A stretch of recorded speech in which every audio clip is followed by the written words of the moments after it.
পশ্চিমবঙ্গে নির্বাচন হবে আর রক্তপাত হবে না, এটা কি তৃণমূল কংগ্রেস চায়? আজকে পশ্চিমবাংলা শুধু নয়, ভারতবর্ষের বিভিন্ন রাজ্যে উপনির্বাচনের রেজাল্ট হয়েছে।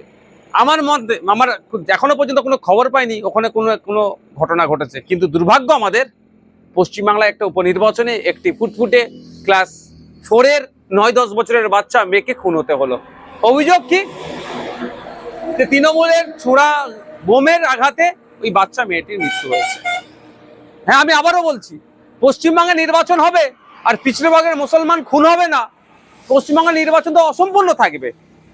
মুসলমানদের শিক্ষাতে ক্রমশ পিছিয়ে রাখার কারণ এটাই তো, মারামারি করবে, হানাহানি করবে, মরবে, মারবে, জেল খাটবে, ধ্বংস হবে। এই জন্যই মুসলমানকে রেখেছে, ভোটার হিসাবেই রেখেছে। মারামারি করার জন্য লাঠিয়াল হিসাবে বানিয়ে রেখেছে, মানুষদেরকে করার চেষ্টা করছেন। আমরা যারা এর বিরুদ্ধে কথা বলি, ওই জন্য আমাদেরকে দোষারোপ করা হয়।